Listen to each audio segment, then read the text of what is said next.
Hi, I'm John Henderson, and this is my son Luke. We live in Rockledge, Florida, on the space coast of Florida. We're just a few miles south of the Kennedy Space Center on the Atlantic coast. Luke and I have been fans of Keith Rucker's videos for some time now. Luke sometimes will sit with me and watch some videos, and we learn together. We have had the privilege of meeting Keith and seeing his shop summer before last, and you remember that. And we got to see some things before the rest of the internet got to see, like his painted LeBlanc lathe and the new rotary converter that he had just received.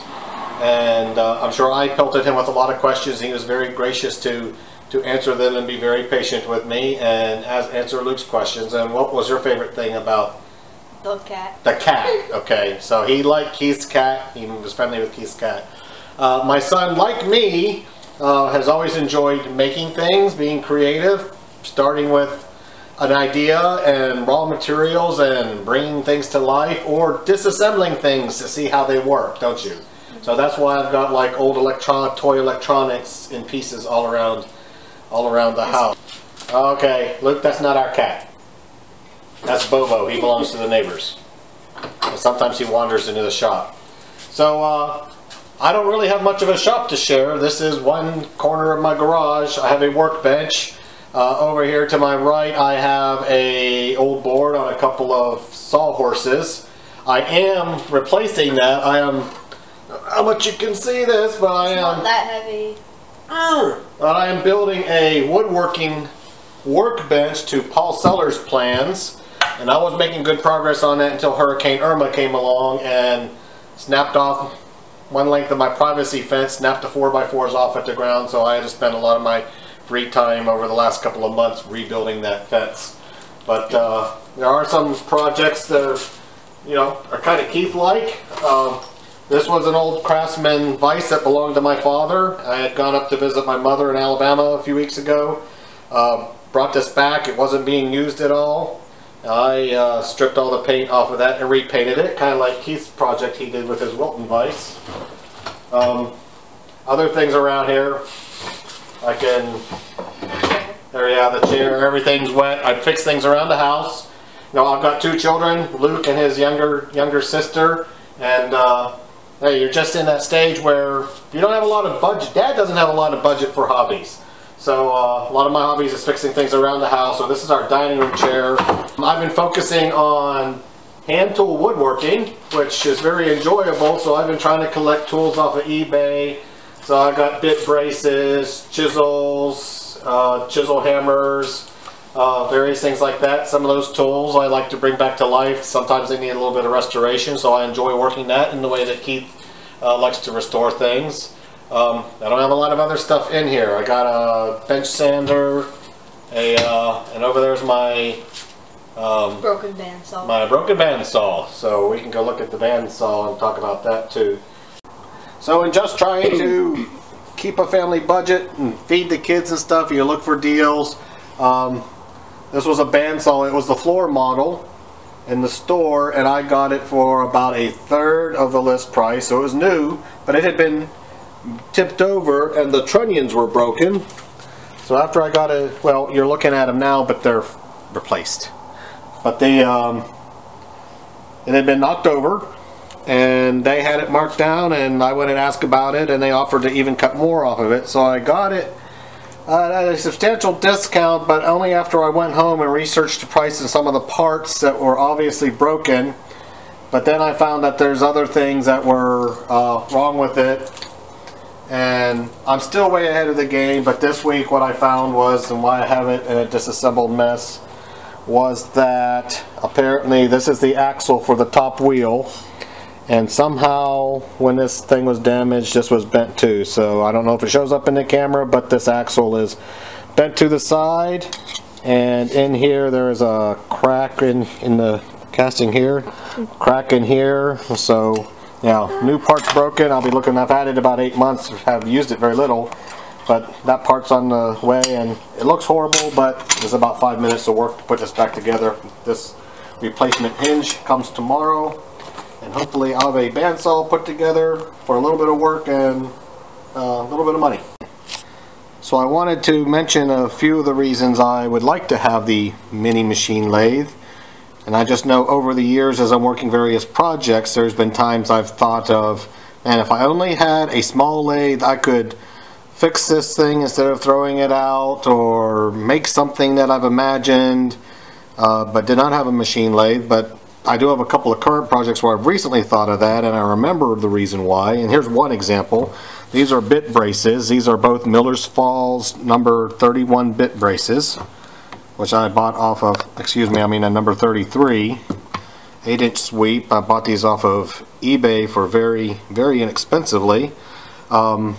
This is the older model, using information on the internet. I dated this to somewhere between 1899 and 1905, I think that one was. That's the older one. This one was somewhat newer, probably more like 1917 or so. But if you look in here, if I look at the jaws, my older one was good. This is what they called the alligator spring jaw, so it's spring loaded. And actually, I have the patent diagram over here for the spring loaded jaws by McCoy, so I can see how they work. But there is a pin in here, and you can see it moving loose. It's loose in there. It's supposed to be. It's pinned in. Fits tightly in one side but moves around. It just keeps the jaws together. Keeps the one in the jaws together. So that's fine on my older one. I got this newer model, and the spring is in there, but the pin has broken. Of course, this is something that's old. You're not going to find a replacement pin for a 110-year-old Miller's Falls brace. So this is kind of the same thing. I've got the diagram here. This is the kind of small item that would be perfect on a small machine lathe that I could fix, restore this to like new condition. This actually still works pretty well as it is, but still would be nice to make that, fix that, make that new again. So that's one thing. Okay. Another thing is, this is a Stanley router plane that I picked up off eBay. There is this foot that goes in here, and I was in fact this week wanting to use that foot to router a groove on the edge of a board, and the optional foot, well, it wasn't optional, it came with this particular model, but a lot of these smaller parts have been lost over the years. So I was able to find the router. I got a good price on the router. Did not get the foot. Now sometimes I can find the foot for fairly inexpensively, but there's this shaft that goes here. It's a step shaft, and sometimes you find those on eBay separately, and people are asking a lot of money for it. Again, something that could be fairly simply made on a small machine lathe. So I want to point out that Luke has been developing video editing skills, and he's been shooting this all on his Olympus point and shoot camera, and has been editing this video in Premiere Elements. And I'm actually surprised that he's showed me what he's done so far, and I'm really surprised at how good he's gotten at that. So I want to point out, disclaimer, if there's any little quirky comments that pop up on the screen, that's his doing, not mine. I'm letting him go with it. Now we're standing out here in front of the fence. Irma had knocked over. I have one section left to finish repairing, or a partial section, and I've got the boards for that, and when I have a few minutes after Christmas, I'm going to finish that. That section had to be put off because it was underwater, because when the pond level came up several feet after the hurricane, and I was walking around in water down there working on that section of the fence. Anyway, so I've tried to make a case that I would love to have the small machinist lathe. I have many times thought to myself, man, if I only had a small machinist lathe, I could make this part. And actually, when Keith showed it, there was something in the back of my head that said, well, if you don't want it, I would love to have that. So I'm thrilled that you're offering it and giving us the chance. So I think I've made my case as to why I think I would put it to good use. And I think I'm just transitioning here because Luke wanted to do kind of a humorous section to make his case for his father. So thing that's coming up, it's Luke's script, Luke's idea. Hi, I'm John Henderson, and this is my son Luke. My dad walks around the house all day long fixing stuff that me and the rest of the family break because we're so clumsy. Yes, and I believe that we should get the lathe Because I'm always walking around the house saying to myself, I wish I had a lathe to make It's true. Anyway, I wish I had a lathe so I could make parts to fix broken stuff. My dad's birthday is coming up and so is Christmas. And my dad really wants a lathe. Yeah, it's a pity I can't afford a lathe. That just touches my heart. Oh. I'm in Cub Scouts and my dad, he is an assistant Cub Master.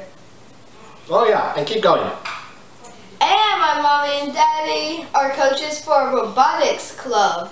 Oh yeah, that's interesting. Let's show some footage.